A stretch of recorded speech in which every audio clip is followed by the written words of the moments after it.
Basolga, Ivy Masters Learning Center and IvyMasters.com, and today we're going to look at the 24th question from Digital SAT Test 3, Module 1.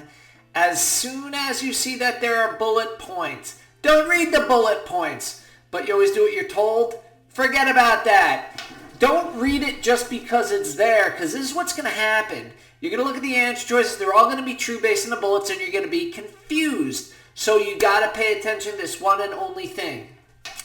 This sentence right here, it'll always start with the student wants to. You want to pay attention to the verb after to, emphasize the significance of Ochoa's discovery.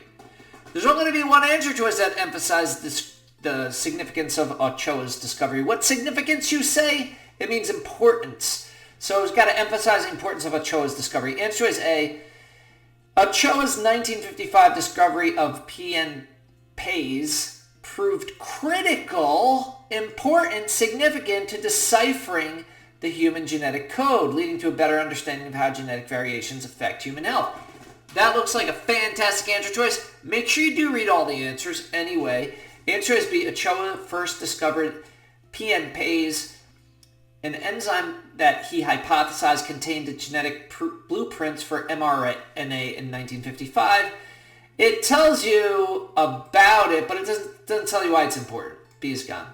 Answer is C. In 1955, Ochoa discovered PNPase enzyme, which is involved in both the creation and degradation of our mRNA. Again, it tells you about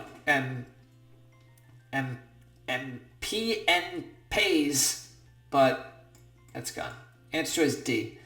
Though his discovery of PNPase was critical to deciphering the human genetic code, Ochoa incorrectly hypothesized that the enzyme was a source of mRNA's genetic blueprint. It says something that he did that was incorrect. It's not talking about the significance of his discovery. Answer choice A is hands down the best answer. Now, probably 1 in 20 or 1 in 30 questions, you're going to either have your answer choices, 2 of them are going to be in line with what you've underlined, highlighted on test A up here, in which case you want to look at the bullets and see which one's false. Or, if there's something that you don't understand, like a word you don't understand, it might be defined in the bullets. Those are 2 exceptions, but it's really only going to happen 1 in 20 or 1 in 30 questions. Your default is to go, just read that part that I underlined, go straight to the answer choices. Only one's going to be in line with it. Mark your answer, move on. Thank you for joining us today. If you like this video, click like. You can share it with someone who has difficulty with these bulleted questions. If there's any question you'd like to see answered from any official PSAT or SAT or ACT, leave that in the comments. I'd be happy to shoot a video on it. To see the 1-minute video, go to YouTube, Ivy Masters Learning Center. Go to the playlist and then find your test and module number. The shorter videos are just below these longer videos. And click subscribe and check out this other bulleted question up here. Have a great day.